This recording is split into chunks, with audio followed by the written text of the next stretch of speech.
Ça a déjà record, by the way. C'est vraiment proche, ma caméra.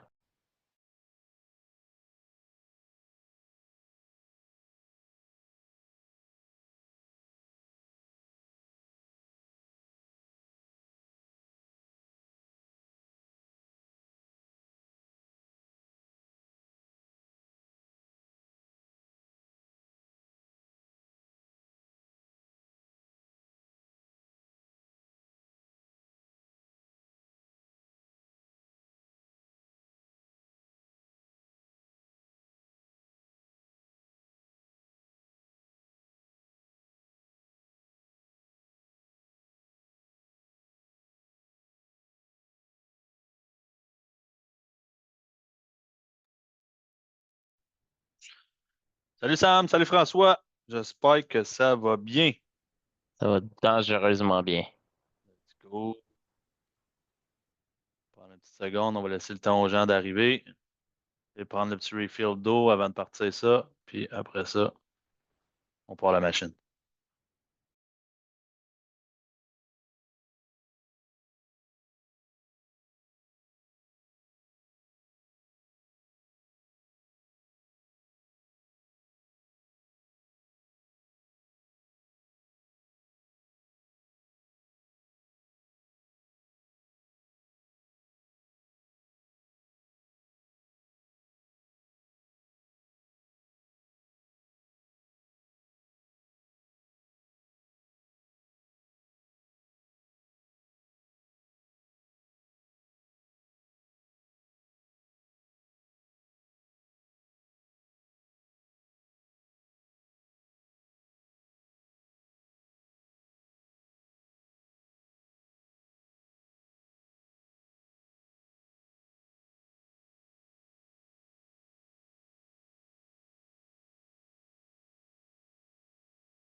All right. On va partir ça tranquillement. Il est quand même 8 heures. 8 heures, un, un beau petit mercredi soir. Je vais me laisser des notes parce que next time, moi, je vais peut-être le faire sur Facebook aussi en même temps. All right. Sam, passez une bonne semaine jusqu'à date? Yes, sir! Très belle semaine à date.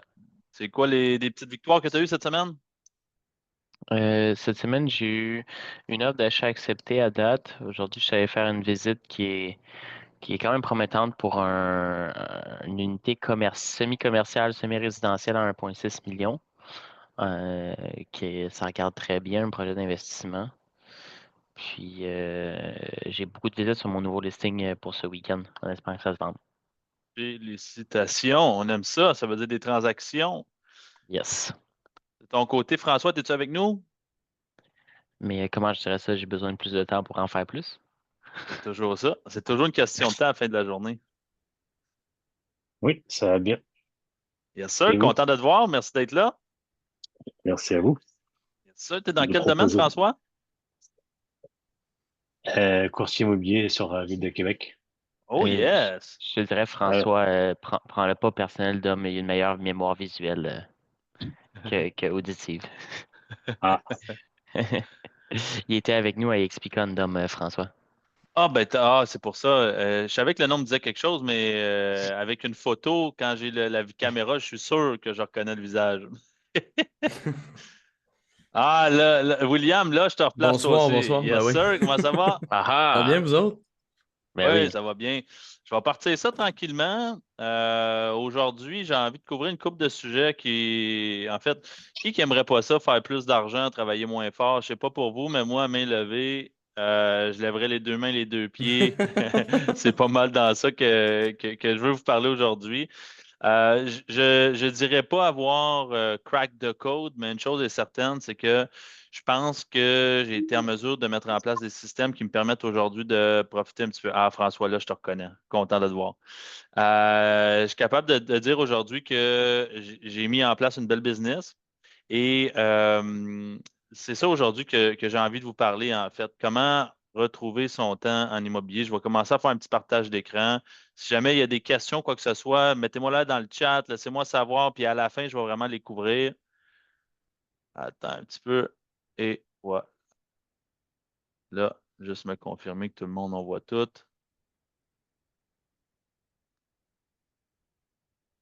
T'es là. All right. C'est toi, Dominique, sur la photo? Effectivement, moi, l'hiver, c'est au mois de décembre, en train de profiter, ou je dirais il y a 4 ans quand j'avais pas d'enfant. Ouais, c'était ça l'image. Mais non, en fait, tu sais, quand on dit retrouver son temps, je pense que j'ai créé une certaine citation qui dit le temps est un choix. Si tu le contrôles pas, quelqu'un d'autre va le faire pour toi. Hein? Hmm.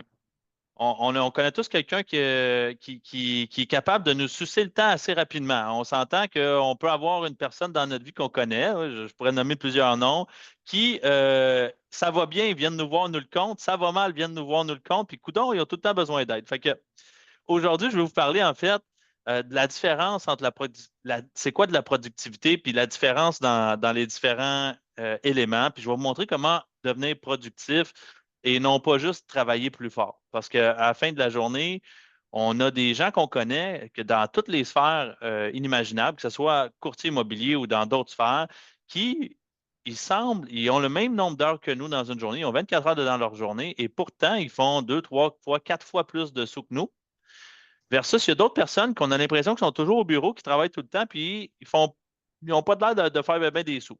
Fait que la grosse différence entre la personne qui travaille et qui a des résultats et celle qui n'a pas de résultats, c'est au niveau à laquelle elle va avoir la productivité. Donc, est-ce que c'est une personne qui est productive ou non? Est-ce qu'elle concentre ses efforts aux bons endroits, oui ou non? Donc, est-ce que 80 de ses efforts sont mis sur des activités qui génèrent des revenus ou 80 de ses efforts sont mis sur des activités qui ne génèrent aucun revenu? D'accord? Donc, on veut mettre nos efforts sur des activités qui génèrent du revenu immédiatement pour être en mesure de travailler moins puis en obtenir plus. OK? Puis j'ai appris ça à la dure parce que quand j'ai commencé en immobilier, là, pour ceux, ça, c'est une photo de mes débuts. Tantôt, on regardait la photo dans le sud où j'avais mon pack-sac, mais ça, c'est dans mes débuts. Beau petit bonhomme, venait de commencer en immobilier, part d'un chantier de construction. Et moi, je me suis dit, je vais aller en immobilier pour plein de raisons. Premièrement, je voulais aller en immobilier parce que je voulais pas avoir de boss. J'étais tanné de me faire dire quoi faire. Ça, c'était la première des choses. Merci, Sam. Deuxième des choses, je voulais aller en immobilier parce que je voulais pas avoir de plafond sur mes revenus. Donc, je voulais être en mesure de grandir continuellement. Je voulais être en mesure de croître puis d'être rémunéré à la hauteur du travail que j'allais faire. Ce que je veux dire par là, c'est que sur un chantier, mettons, de construction, comme probablement dans les autres emplois que vous avez fait avant de faire du courtage, il y a des gens qui travaillent plus que d'autres, puis il y en a des gens qui travaillent moins que d'autres, puis pourtant, on fait tous le même salaire. Donc, dans tous les domaines, il y a des bons, il y a des moins bons. Et, et moi, ça m'achalait, ça. Je me disais, si je peux mettre plus d'efforts, si je peux mettre plus de temps, je veux être rémunéré pour les efforts puis le temps que je vais y mettre. Donc, c'est pour ça que j'avais choisi le courtage immobilier. Il y avait plein d'autres domaines qui m'intéressaient, mais j'ai toujours voulu les finances. J'étais dans la construction. Je me suis dit, tu sais quoi, je connais la construction, je vais acheter et rénover des blocs, puis ça va être ça mon créneau. La réalité des choses, c'est qu'à l'école, tu apprends pas en tout qu'est-ce qu'il y en est sur le marché. Puis c'était le néant total. Je me suis lancé à l'eau le 18 décembre 2016 et puis néant total. Vas-y, mon ami, fais des appels, tu vois, ça va bien aller. Donc, je me lance en plein temps des fêtes, pas de revenus, 30 000 de dette. Puis là, je me mets à travailler, puis là, je me rends compte que je porte tous les chapeaux. Donc, je fais la sollicitation, la prospection. Je fais de l'admin, du marketing, je fais un peu de tout. Puis après un certain moment, je commence à avoir des résultats, je trouve mon air d'aller, puis ça commence à bien aller, mais je me rends compte que je suis en train d'y laisser mon temps avec ma conjointe, je suis en train d'y laisser mes souvenirs, je suis en train d'y laisser un peu tout pour, à la fin de la journée, essayer de faire des sous. Pour ne pas avoir de boss quand je me suis acheté une job, puis en fait, je me suis mis les deux menottes au point. C'est un peu ça que j'ai fait quand j'ai commencé en immobilier. Puis ça a été quand même un wake-up call parce qu'un matin, ma blonde, elle vient me voir et elle dit, tu sais, Dom, c'est bien beau, là, on commence à être plus confortable financièrement, mais je te vois pas. Je veux bâtir une famille, puis tu n'es pas là.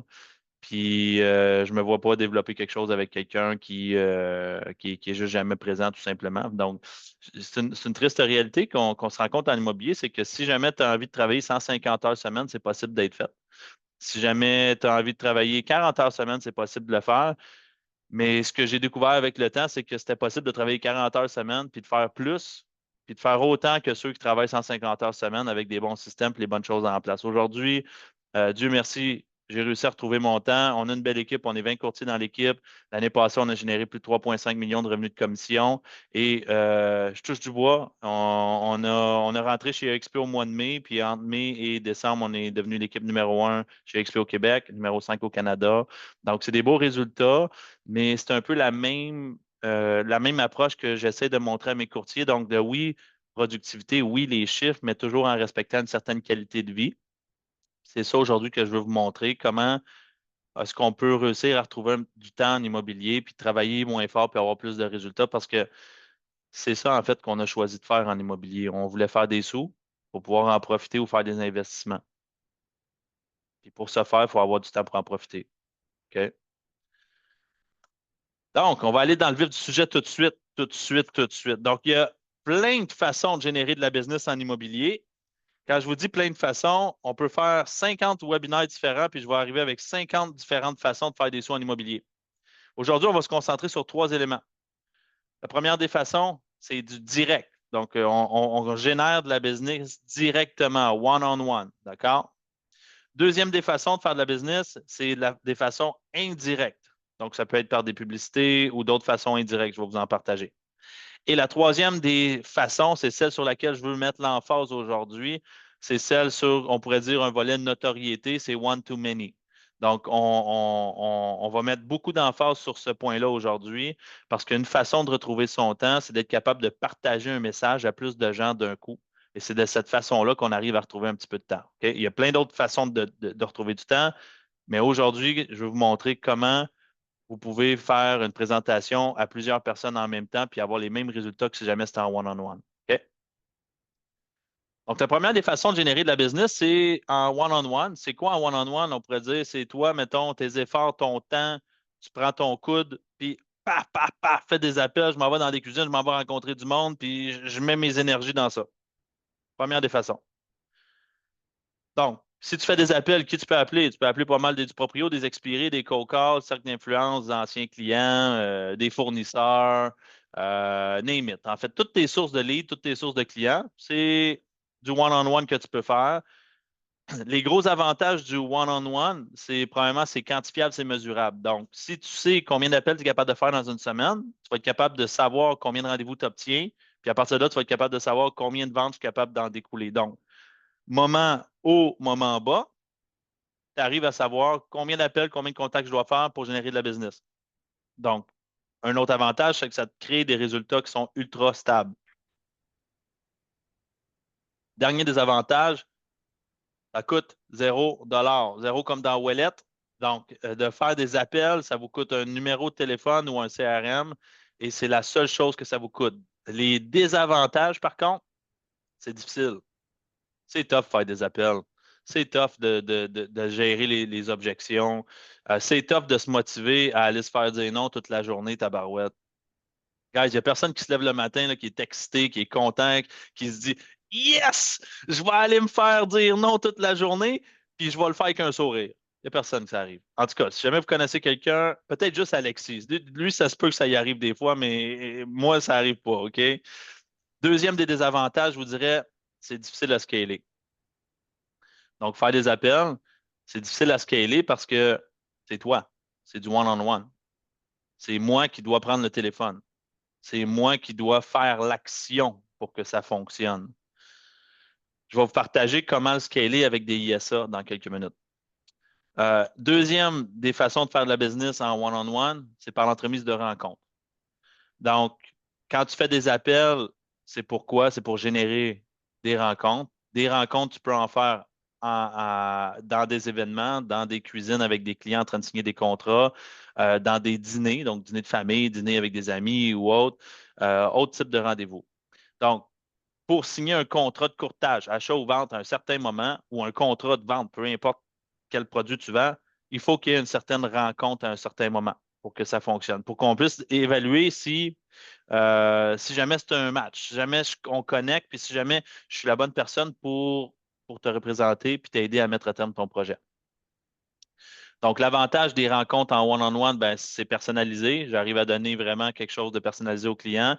J'ai un impact qui est beaucoup plus fort, qui est puissant. C'est gratuit, ça ne me coûte rien. À part mon gaz, là, pour me rendre si jamais je me déplace, si le client vient me voir, ça ne me coûte rien. Les désavantages, c'est très time consuming. Ça me demande beaucoup de temps. Aller à une rencontre CCV, c'est différent pour tout le monde, mais moi, mes rencontres CCV peuvent, si jamais je signe, ça peut prendre jusqu'à 2 heures là, avec un client. Donc, c'est très long. Si jamais je ne signe pas, 30 minutes, c'est réglé, mais quand on signe, on s'assure de tout régler d'une shot dans le rendez-vous. C'est très time consuming et encore une fois, difficile à scaler parce que si, exemple, ça me prend 2 heures faire une rencontre, mettons que ça te prend juste 1 heure, on s'entend que si tu en as fait 4 dans la journée, tu as quand même des appels à retourner, tu as quand même des courriels à retourner. Ta journée passe vraiment vite avec 4 rencontres par jour. Puis si jamais tu fais 4 rencontres clients par jour, ta business va très, très bien. Ce que je te montre aujourd'hui, tu devrais être capable de te libérer déjà avec d'autres outils, d'autres alternatives. OK? La seule façon de scaler ou du moins de te libérer ton temps avec une génération de clients direct, donc en one-on-one, c'est par l'entremise de ISA. ISA, en anglais, ça veut dire Inside Sales Agent. Donc, c'est des vendeurs à l'interne.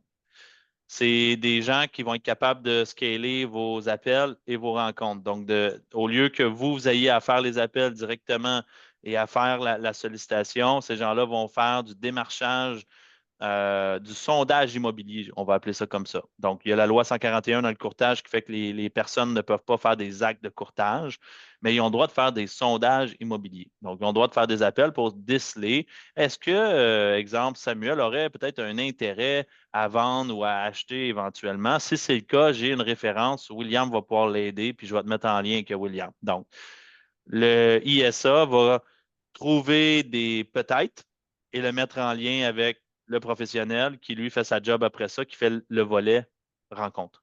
Donc, je viens de sauver tout le volet appel qui est traité par le ISA et le courtier se concentre sur le volet rencontre.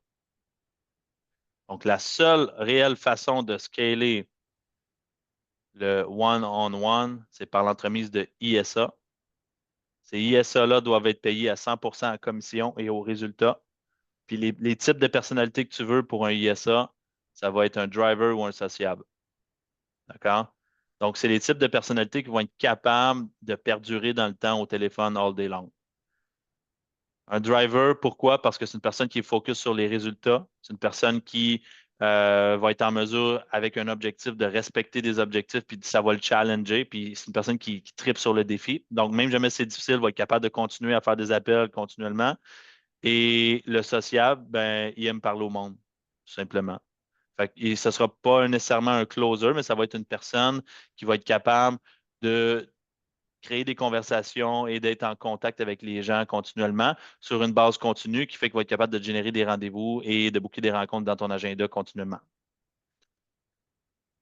Donc, ensuite, le courtier peut se concentrer sur la rencontre et closer le client sur place. La deuxième façon de générer de la business, je te dirais, c'est par tout ce qui est des volets indirects. Donc, volet indirect, on va parler du marketing de contenu, témoignages et puis des partenariats stratégiques. Donc, on génère de la business à première barre. Quand on a moins de sous, quand on commence, on va probablement commencer par le one-on-one qui veut dire appel, sollicitation, prospection. Je développe mon marché ferme. Je commence à générer de la business. Oups, je commence à être bon à rencontrer des gens. Je commence à être bon à closer. J'ai commencé à avoir un petit peu plus de sous. Je vais mettre en place probablement un ISA. Et une fois que j'ai un ISA en place, je vais commencer à regarder des stratégies indirectes. Pourquoi je ne mets pas l'emphase tout de suite sur le indirect? C'est simple. C'est comme je mets un magasin de chaussures, puis tu t'en vas afficher ou faire la promotion d'un magasin de chaussures qui n'a pas de chaussures à vendre. c'est difficile de vendre. C'est un peu la même chose. Quand je vous parle de vos chaussures, c'est votre inventaire. Donc, les propriétés que vous avez en vente, les contrats de courtage achat que vous avez. Ça ne donne rien d'aller faire de la promotion ou d'aller voir à l'extérieur si jamais vous n'avez pas d'inventaire à montrer aux gens que vous allez voir. Ça fait du sens? Donc, une fois que vous avez bâti votre sphère de one-on-one, après ça, on va aller vers le marketing de contenu. Donc, première des choses, marketing de contenu. Pensez à du marketing que vous pouvez créer qui vous aiderait dans vos one-on-one. Ce que je veux dire par là, si jamais je fais un blog, ben mon blog, je veux peut-être le faire sur des mises à jour de marché que je vais pouvoir réutiliser quand je parle avec des clients en one-on-one ou dans des rencontres pour les référer sur mon propre contenu. Ça va me faire gagner en notoriété, me faire monter dans l'échelle. D'accord? Ou je pourrais penser à des vidéos ou des guides que vous pouvez créer, les 5 guides, les 5 raisons, exemple, d'acheter une propriété. Ben, faites des guides que vous utilisez à tous les jours et non pas juste des guides pour essayer d'aller chercher des clients à l'extérieur, mais plutôt des guides qui vous permettent d'aller vous aider à closer les clients que vous rencontrez déjà. Donc, moi, c'est vraiment comme ça que j'ai bâti initialement mon marketing.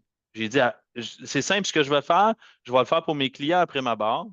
Et quand je vois que ça marche avec mes clients à l'interne, je vais le promouvoir à l'externe, tout simplement. Donc, j'ai fait toujours mon marketing de façon à combler des manques que j'ai à l'interne dans mon équipe ou dans ma propre business. Je créais des blogs sur les objections que j'entendais de mes clients quand je leur parlais ou quand les ISA faisaient leurs appels. Ils venaient voir, hey Dom, ces temps-ci, là, on entend toujours, on va attendre à cause de ce qui se passe avec Trump. Là. Les taux d'intérêt, là, ça bouge trop. On va attendre, on va attendre. Fantastique.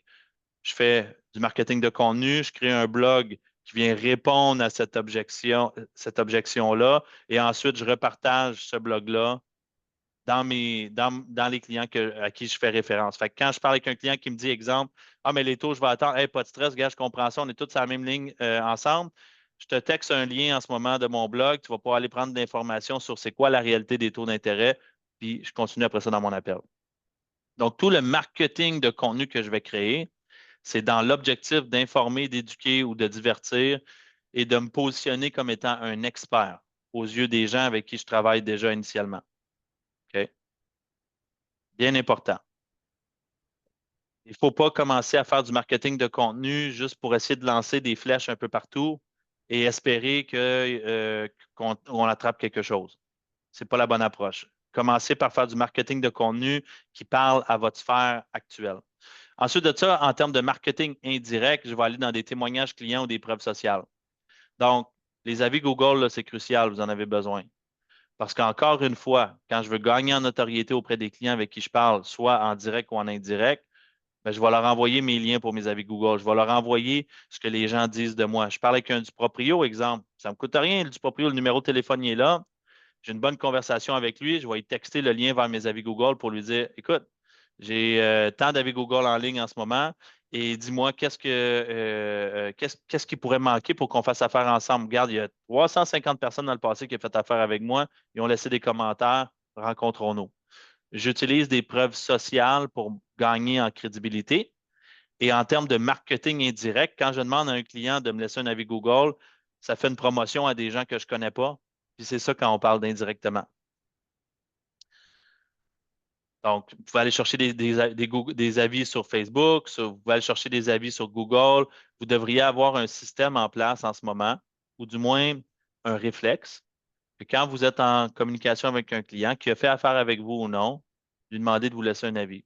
Donc, je pense aujourd'hui, j'avais William dans l'équipe, ou pas William Plante, mais William dans notre équipe. Il y a un client qui a décidé d'aller faire affaire avec un autre courtier pour la vente de sa propriété. William il le suit depuis quelques mois. Le client a décidé d'aller faire affaire avec un autre courtier. William lui a demandé, écoute, qu'est-ce qui fait en sorte que tu as choisi d'aller avec quelqu'un d'autre? Le courtier dit, c'est juste parce que c'est quelqu'un qu'on connaît. Sinon, j'aurais pris toi, tu as fait une belle présentation, tout était en place. Il dit, il n'y a pas de stress, j'apprécie déjà. Ça te dérangerait-tu de me laisser un avis Google pour dénoter un peu, ça a été comment tu t'es senti quand j'ai fait la présentation, puis comment ça s'est déroulé de ton côté? Le client est allé, il a donné un avis Google pour le remercier du temps qu'il a passé avec lui. Donc, ils viennent de gagner en notoriété. De ne pas avoir peur de le demander.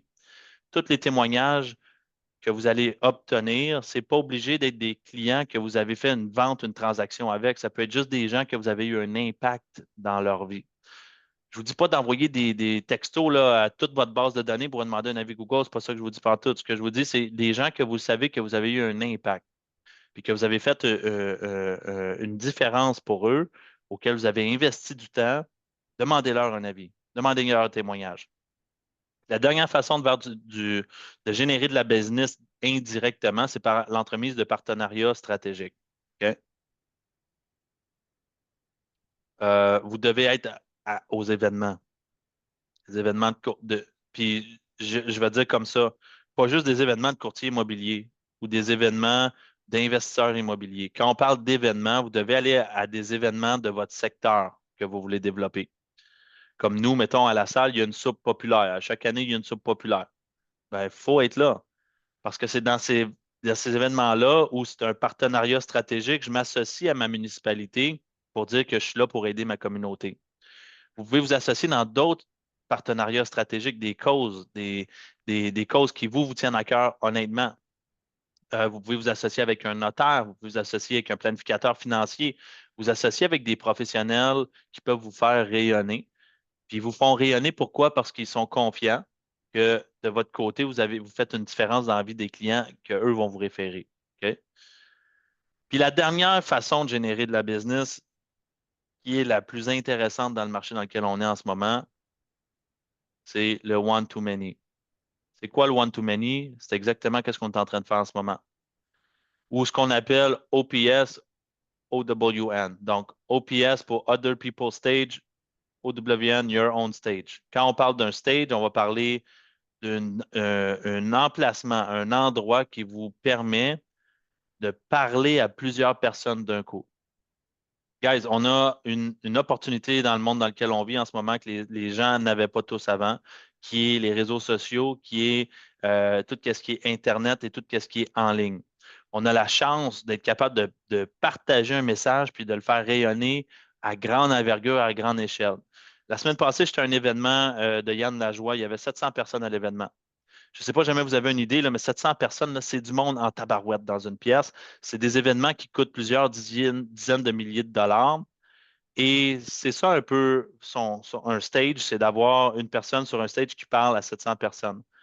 Je ne sais pas jamais vous réaliser, mais quand vous faites des vidéos en ligne, quand vous faites des webinaires ou quand vous faites un live puis qu'il y a 100, 200, 300 personnes qui se présentent dedans, c'est exactement comme si jamais vous étiez devant 100, 200, 300, 400 personnes, puis que vous partagez votre message. Quand vous faites un post sur les réseaux sociaux, peu importe, un reel, puis vous allez chercher 300, 400 vues. Des fois, j'ai des courtiers qui viennent me dire, j'ai juste fait 300 vues. Je ne sais pas jamais vous savez, mais 300 personnes dans une pièce, là, c'est du monde en maudit. Quand vous allez à une vidéo qui fait 300 vues, vous avez partagé votre message à 300 personnes d'un coup. Donc, c'est cette notion-là qui est importante de comprendre, c'est que l'important, ce n'est pas le nombre de personnes qui voient votre message. Oui, ça a un certain impact, mais ce qui est encore plus important, c'est avec combien de personnes votre message a résonné. Avec combien de personnes qui ont compris le sens de ce que je voulais partager, puis la vision que je voulais partager. Donc, les trois différentes façons de faire des one-to-many. Le premier, c'est en digital. Puis tantôt, je vais vous donner un devoir, honnêtement. Là, si jamais on veut que vous ayez des réels résultats, il faut qu'on soit en action. Donc, le premier, c'est de faire des lives. À tous les mercredis matins, je fais des lives sur TikTok, Facebook, Instagram, tout en même temps. Donc, c'est simple. Je prends mon téléphone cellulaire. J'en ai deux, là. J'en ai un vieux puis un nouveau, plus une caméra dans la salle de conférence. On fait des lives. Vous voyez, ce matin, là, dans mon live TikTok, j'avais 900 personnes qui étaient connectées dans mon live TikTok. Ben, dites-vous une chose, je parle à 900 personnes d'un coup. Qu'est-ce qu'on faisait ce matin? C'est simple, on calculait la capacité financière des gens en live. On leur partageait les programmes de capacité financière, les programmes de premiers acheteurs qui sont disponibles sur le marché. Puis on avait une panoplie de questions qui rentraient pendant le live. Ben, dites-vous que c'est comme si jamais j'étais en CCA avec un client, en train de faire une présentation, puis de lui expliquer les avantages puis les différents programmes qui sont en place, mais là, je le fais à 900 personnes d'un coup. Une autre chose qui peut être intéressante, c'est des challenges, des défis. Donc, de lancer des défis en ligne et de promouvoir le défi, puis que ce soit vous qui soit la personne qui orchestre le défi, qui le met en place. Quand je vous dis des défis, exemple, des défis aussi banals que Vous avez tous déjà vu Sam faire son Liquid Success. Tout le monde a déjà vu ça. Il s'essuie le front, Liquid Success. Puis là, dernièrement, c'était 100 push-ups par jour. Ben, des défis comme ça réunissent les gens. Et quand les gens sont réunis, ça ouvre la place à des conversations, puis à développer des relations. Puis à partir de là, Sam, hier, il fait un rendez-vous d'inscription avec un ancien client à lui qui connecte avec lui sur tout ce qui est physique. Donc, ils font des courses ensemble, je parle de Hugo, Sam, tu sais. Ils s'entraînent maintenant au même gym, puis ils font les challenges de push-up ensemble. Ben, c'est ça qui les a connectés ensemble. Fait que le challenge, Sam, quand il fait son Liquid Success, il y a à peu près 10-15 personnes qui y répondent tous les jours. Pas tout le temps les mêmes personnes. Mais ces personnes-là répondent, ça veut dire qu'ils passent son message à tout le monde. Je travaille fort, je suis là pour vous. Et voilà, le monde y répond. Un autre élément, les webinaires, les podcasts. Donc, les webinaires, les podcasts, super intéressants. Vous voyez comme actuellement, on est dans un webinaire, il y a plusieurs personnes de connectées. Mais un webinaire, ce n'est pas juste le live qu'on fait actuellement, c'est qu'après ça, moi, le webinaire, je peux le réutiliser puis le publier sur YouTube ou le publier dans d'autres plateformes ou faire de la publicité dessus puis rediriger des gens à l'intérieur. D'accord? Donc, chaque webinaire que je fais, je vais avoir un 5 à 15 personnes en live qui vont être présents. Mais après ça, quand je le repartage sur les autres plateformes, je vais chercher des milliers de vues avec ces webinaires-là. D'accord? Donc, c'est ça l'objectif. Vous pouvez lancer une chaîne YouTube. Donc, YouTube, ça fonctionne. Je vous le dis, ça apporte des clients YouTube. C'est bien fait, ça apporte des clients. Faire des masterminds. Donc, soit vous l'organisez ou aller à un mastermind de quelqu'un d'autre. Et VSL, c'est des publicités. Techniquement, faire des publicités en ligne, grosso modo. Ensuite, vous pouvez faire tout ce qui est le volet physique. Donc, digital, vous êtes en mesure de parler à beaucoup de personnes. C'est moins direct. Vous allez aller chercher des clients plus haut dans le funnel. D'accord? Physique, ça vous donne la chance, en fait, de connecter avec ces gens-là, de leur serrer la main puis de créer une réelle connexion avec ces gens-là. Donc, c'est où qu'on peut faire des connexions physiques et ou des présentations physiques. J'organise un événement ou un stage. Je vais parler sur un stage pour quelqu'un. Exemple, Yann Lajoie ou exemple, vendredi, il y avait un événement de Georges. Puis en fait, il recevait Luc Poirier, il recevait d'autres personnes, puis il y avait plein de personnes qui parlaient sur stage. Il y avait presque 600 personnes dans cette pièce-là. J'étais à l'événement pour aller connecter avec les gens, pour aussi éventuellement avoir une chance d'aller sur ces stages-là. Si vous n'êtes jamais aux événements des autres personnes, il n'y a aucune chance qu'un jour, ils vous invitent à connecter avec les gens qui connaissent ou à vous inviter sur un stage. Ça fait du sens? Je peux organiser un bootcamp ou un séminaire ou assister à un bootcamp et un séminaire. Je peux aller à des conférences, des retraites ou faire partie des associations dans votre secteur ou autre. Donc, moi, j'ai été longtemps dans la Fondation de l'Hôpital La Salle, les Chevaliers de Colomb. J'ai été dans plusieurs formations et ça me permettait en fait de connecter avec des gens locaux. Puis le dernier, qui est super intéressant, c'est des expériences. Donc, il y a des gens qui ont déjà assisté à mes masterminds dans le passé. Donc, je vais en refaire encore cette année. Des masterminds que j'organise, c'est des expériences. Ça veut dire que c'est une expérience, on rassemble des gens dans un contexte qui n'a jamais été vu. Et ce qu'on va faire, en fait, c'est une expérience des bons repas, des connaissances, et on vient échanger.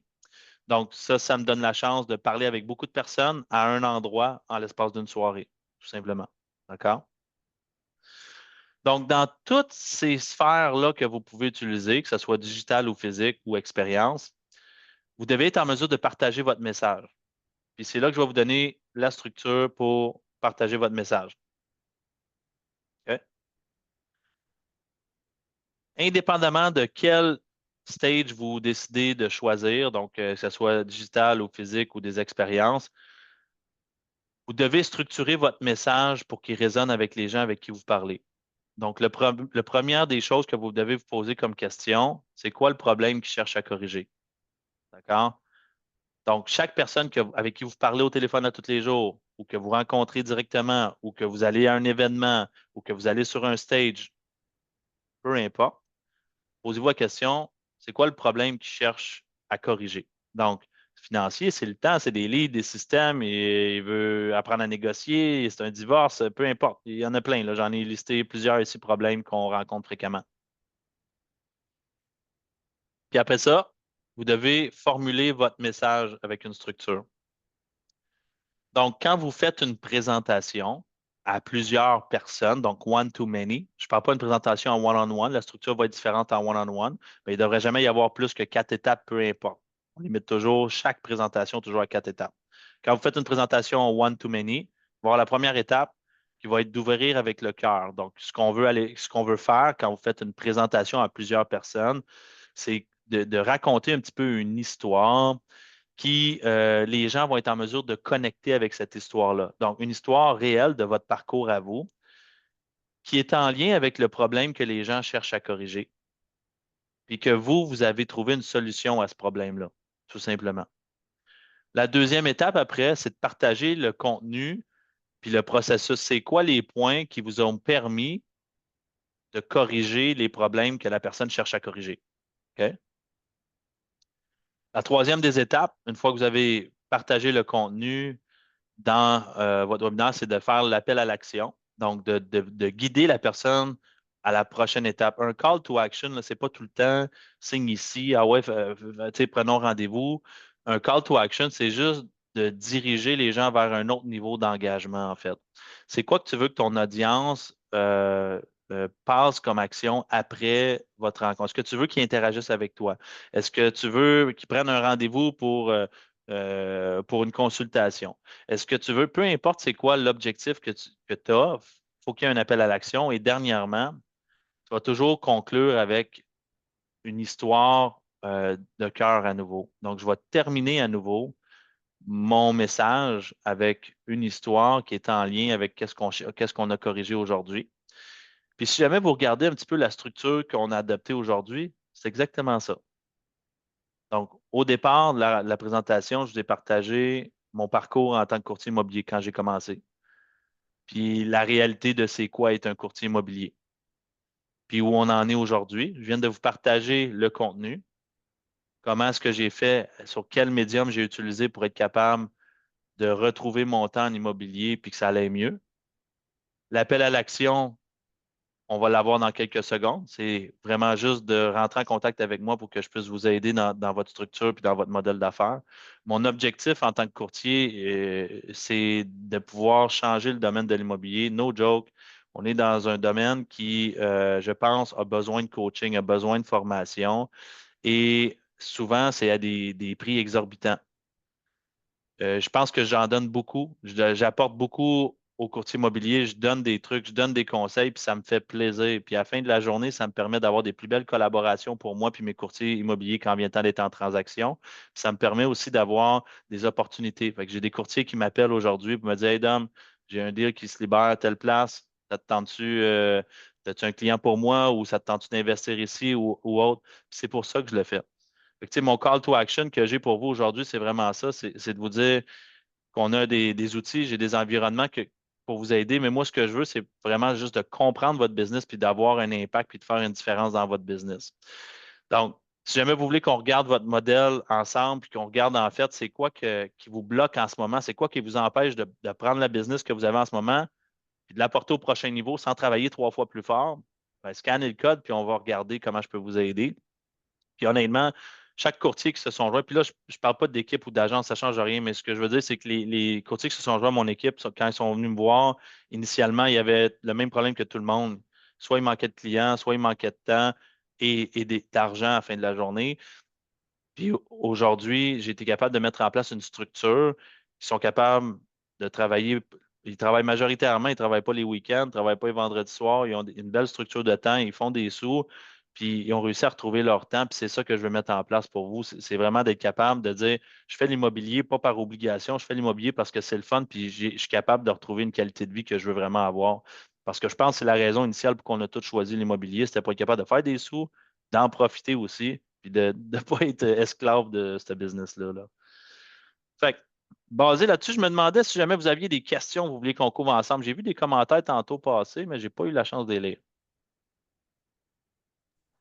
Yes, Je sir. peux peut-être me permettre de te retransmettre en voix ce que j'expliquais, ce que je posais comme question à l'écrit tantôt. Ouais, vas-y. Tu sais, Dom, tu parlais au niveau des ISA, donc des Inside Sales agent, ouais. Sales Agent. Comment tu fonctionnes niveau commission avec eux autres? C'est comment ça fonctionne? Parce que, tu sais, je veux dire, c'est à quelle partie, en fait, que tu le payes, puis combien en pourcentage tu réussis à le payer pour que pas te ruiner, mais en même temps réussir à y montrer que c'est intéressant peut-être de travailler avec toi? Ben, je le paye à deux volets. Je le paye au rendez-vous, je vais le payer à la vente. Maintenant, je te pose la question, combien tu serais prêt à donner en référencement à un courtier immobilier si jamais il te donnait un client sa palette?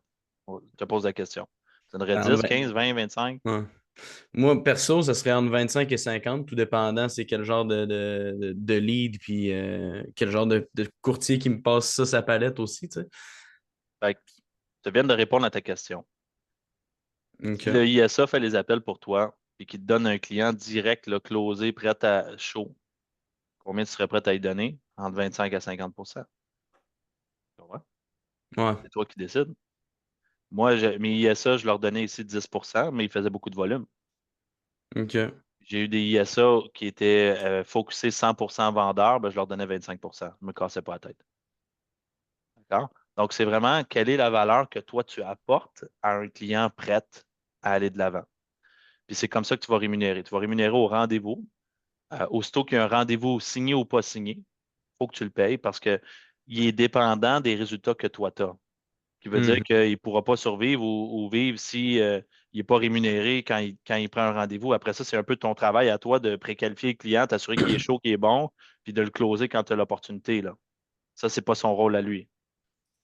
Le OK. bonus, le pourcentage à la vente ou au notaire, c'est le bonbon à la fin de la journée pour avoir attendu 6 mois avant d'être payé pour lui.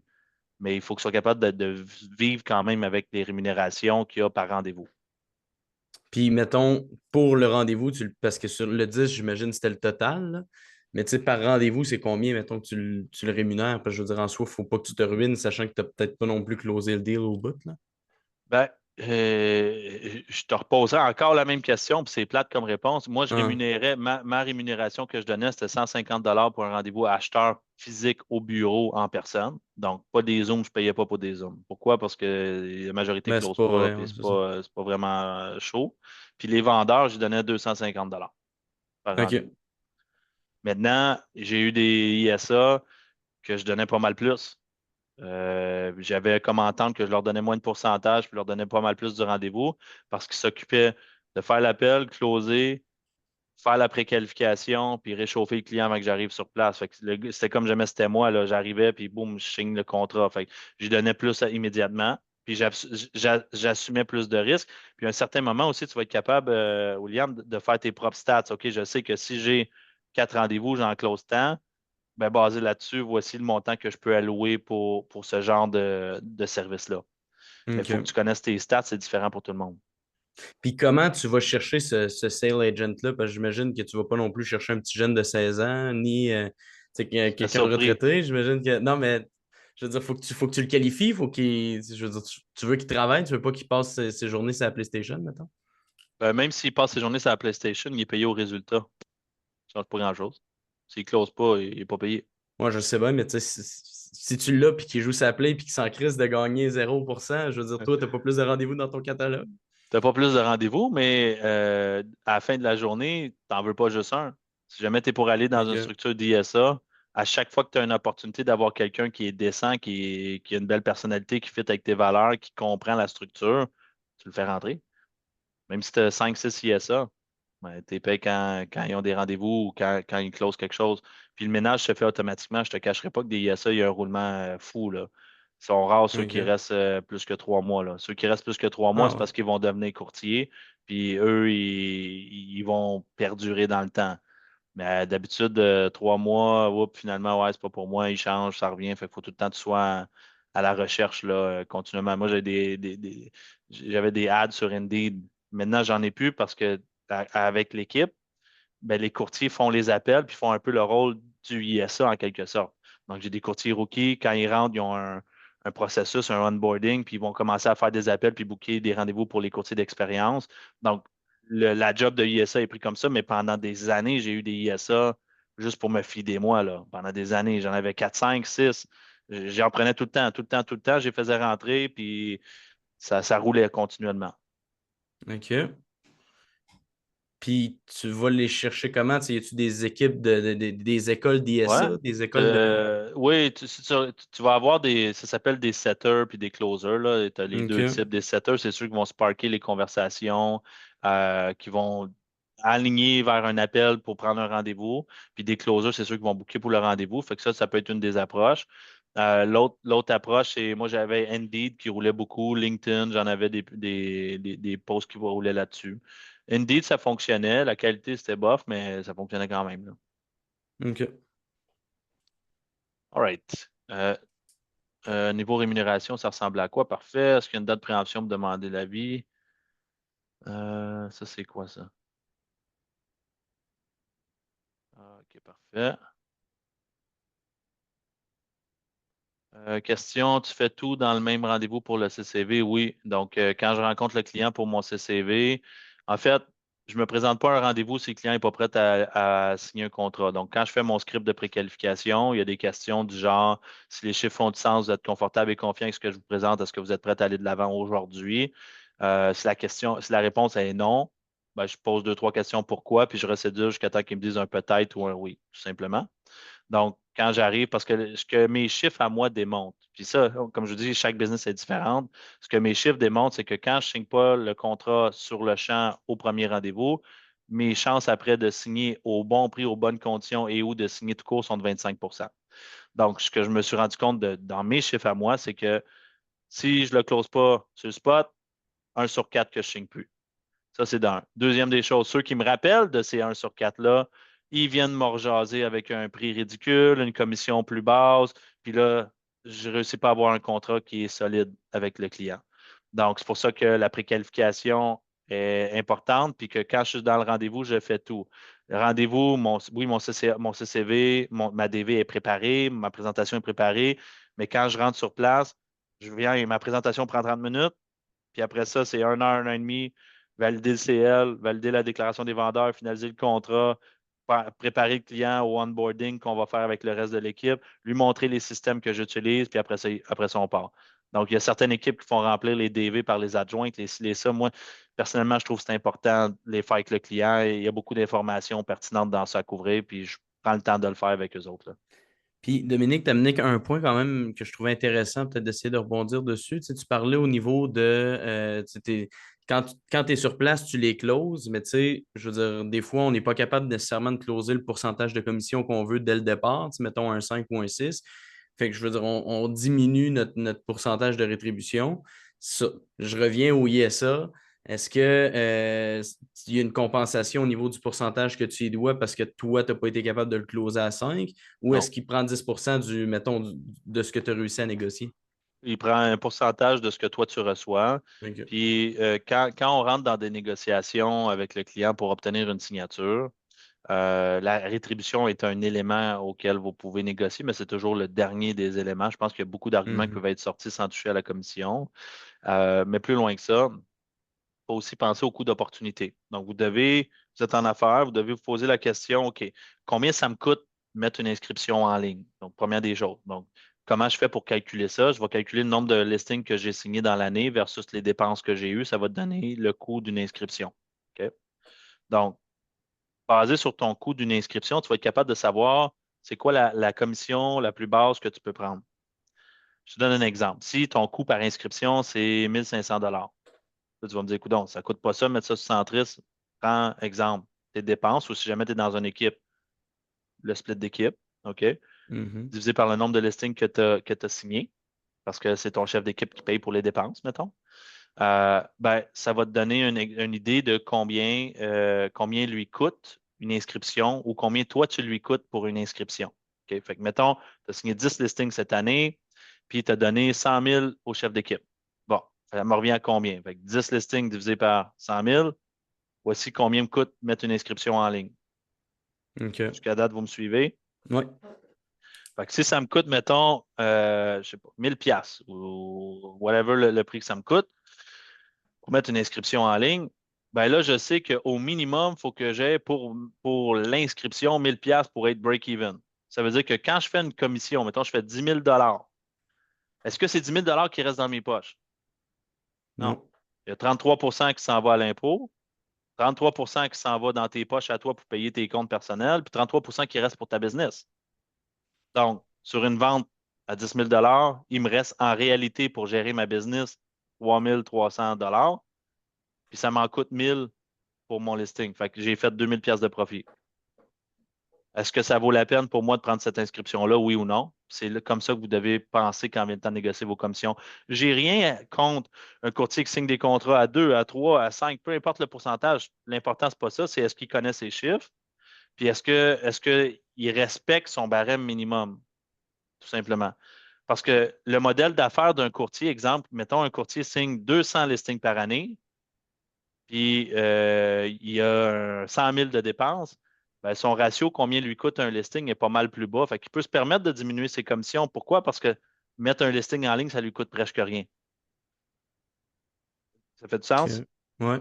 Donc, en affaires, il faut que tu comptes ces chiffres-là pour être capable de te donner une idée de est-ce que je peux me permettre une commission avec lui à 4 j'ai un 10 qui s'en va pour mon ISA, plus j'y ai payé le rendez-vous initialement, plus mes frais de bureau, mes frais de ci, mes frais de ça. Il me reste combien à la fin de la journée? Parfait, divisé en 3, c'est ça qui me reste vraiment là.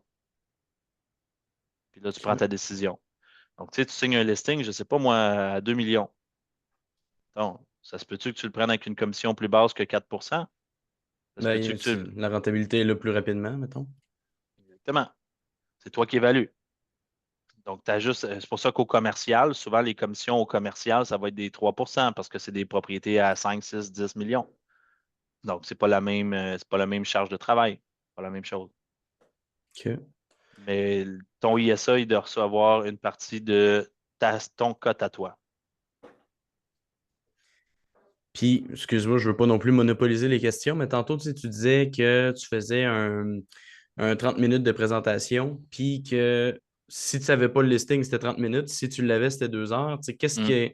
qu'est-ce qui fait en sorte que tu as réussi à rapper ça en 30 minutes pour ta présentation? Parce que j'imagine que ça doit juste être des pics pour réussir à prouver ta valeur, etc. Tu sais, comment tu t'amènes Ouais, ça, ce 30 présentation en minutes-là? 4 points rapides. Premièrement, je parle de mon agence. Après ça, je vais parler de moi. Après ça, je regarde les besoins du client et ou l'étude de marché. Puis dernièrement, mes engagements vers lui, qui veut dire contrat puis on signe. C'est juste ça, ma OK. présentation. C'est très rapide. Je prends un 5 minutes pour faire le tour de la maison avant d'arriver. Puis après ça, on s'assoit à la table. Puis je vais couvrir pourquoi mon agence, pourquoi moi, le projet. Si jamais c'est un CCV, ça va être l'étude de marché. Puis si jamais c'est un acheteur, ça va être le projet de l'acheteur. Fait que le numéro 3 là, c'est toujours le client, là, techniquement. Puis le numéro Mhm. 4 c'est mes engagements envers vous, qui veut dire ça le contrat, puis on signe. Fait que techniquement, j'ai vraiment juste 3 points dans ma présentation. Puis est-ce que tu focalises sur un plus que sur l'autre? Si, mettons, si c'est un couple, est-ce que tu Oui. focalises sur la femme plus que l'homme ou Ah non, inversement? non, Tu sais, comment je tu vais fais? non, non, c'est très important que tu focalises sur les deux en tout temps, même si tu penses que c'est un qui prend les décisions plus que l'autre. Puis tu dois absolument, absolument, absolument mettre 100% de ton énergie sur celui que tu n'as pas son attention. Celui qui OK. est plus tough à percer. Celui qui me semble, lui, il est moins le fun à parler, là. Il veut pas me parler. Parfait, c'est à lui que je parle. OK. Vraiment, vraiment important. Puis, tu sais, il ne faut pas que tu aies peur, je te dirais, dans ton rendez-vous là, de caller à la shot, là. C'est toi qui mènes le show. Tu es chez eux, mais c'est toi qui mènes le show. Si tu es là, puis que monsieur, madame qui est là, puis là, madame, elle se lève, va voir les enfants dans le salon, va faire la cuisine, puis là, toi, tu es là, puis tu es en train de juste faire ton pitch à monsieur. Moi, j'arrête de carrer, puis je dis, madame, si vous permettez, je veux partager l'information aux deux. Venez vous asseoir là. Il faut que tu ramènes le focus à une place, puis il faut que tu calls les shots parce que sinon, tu n'auras pas l'impact que tu veux, puis ça ne fonctionnera pas. C'est comme quand tu t'en vas sur place, puis tu dis, ah oui, c'est pas grave, je vais y expliquer ce soir. Non, non, non, non. Je sais que la seule chose que tu vas y expliquer, c'est que tu vas y montrer, ah, ben, il me Combien je dit coûte? tel prix, puis à 4 ça marche? Non, ça ne marche pas. Ah, ben, OK, c'est pas, on va appeler quelqu'un d'autre. Non, non. Et viens t'asseoir, on va regarder ça. Puis tout se fait de façon polie, avec un sourire, un dynamisme, une énergie. Ça se fait, c'est sans problème. Mais quand tu. Puis, tu sais, quand je te dis caler la shot, tu vois qu'il y en a un qui a les bras croisés, il joue sur son téléphone ou qui a les bras croisés, puis tu vois que ça ne marche pas, ben, cale-les. Hey, Alexis, tout est beau? Y quelque chose que j'ai dit qui ne fait pas ton affaire? Tu le réveilles, là, tu le shakes. Hey, tout est beau, là. On est en même place, là. Puis là, les trucs vont sortir du sac. Mais en dedans de 30 minutes, j'ai fini la présentation. Puis si je ne signe pas, je suis parti. Si jamais je signe, on reste. OK. Ça fait du sens. Avez-vous des questions? D'autres questions? J'ai un devoir pour vous. Un devoir. Il faut que vous allez parler à du monde, plusieurs personnes en même temps. Si vous voulez changer votre business, guys, il faut que vous allez sur des stages. Quand je fais ça comme stage, ce n'est pas directement physiquement en haut de 350 personnes, mais vous devez vous faire voir puis vous faire connaître. Les gens vont vouloir faire affaire avec vous pour votre personnalité, pour qui vous êtes.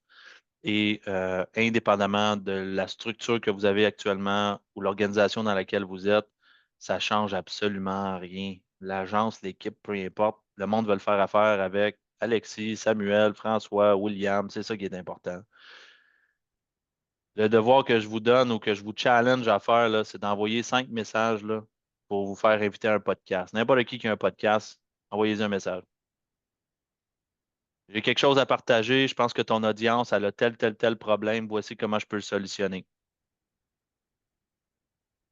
N'importe quel podcast que vous écoutez, envoyez un message. Hey, j'écoute ton podcast. Je pense que ton audience pourrait avoir tel problème. Voici comment je peux le solutionner. Voici comment je peux t'emmener de la valeur. Puis le dernier devoir que je vous donne, c'est 5 messages pour être sur un webinaire et ou faire votre webinaire. Si vous n'êtes pas à l'aise toute seule, faites-le avec un partenaire. Portez de la valeur. Webinaire premier acheteur. Je vais avoir un courtier hypothécaire, exemple, qui va être sur place ou qui va être dans le Zoom avec vous, puis on va parler des différents programmes pour les premiers acheteurs. Ça vous donne la chance de faire une présentation CCA à plusieurs personnes d'un coup. Puis de gagner en notoriété. Ces gens-là, après ça, vous appellent puis vous contactent. À chaque fois que je fais mes webinaires pour investisseurs, no joke, j'ai peut-être 10 personnes dedans. Puis à chaque fois, je sors de là avec 3 ou 4 clients. Une présentation, 1 heure, 4 clients. Ou une présentation, 1 heure, 1 client. C'est vous qui choisissez. Donc, c'est vraiment là l'impact. C'est là où vous pouvez regagner votre temps, c'est d'apprendre à partager votre message à plusieurs personnes et à avoir un impact, puis commencer proche de vous. Puis, je vous dirais, commencer à vous impliquer dans votre communauté. Les podcasts, les webinaires que vous pouvez faire en partenariat ou les stages, si, par exemple, je reviens à ce slide-là, des événements, des bootcamps, des retraites ou autres, ben, dans votre secteur dans lequel vous êtes, il y a des associations qui attendent juste ça, d'avoir des gens qui peuvent les aider puis participer. Vous aidez, vous apportez une certaine valeur. Ces gens-là veulent vous redonner, ils vont parler de vous. Donc, vous pouvez aller voir ces organismes-là. Je sais qu'on n'a pas beaucoup de temps dans une semaine. C'est demandant. C'est quoi, honnêtement, 1 ou 2 heures par semaine pour aller chercher de la clientèle? Fait que c'est ça que je voulais vous partager aujourd'hui. Merci d'avoir été là à 8 heures le soir, un mercredi soir, et puis d'avoir pris 1 heure de votre temps pour m'écouter. C'est vraiment apprécié. Puis je vais continuer à en faire. Je suis content que vous êtes là et que vous appréciez ce que je fais. Merci de me supporter. Puis see you next time. Merci beaucoup pour ton temps. Take care. Salut. Bye bye.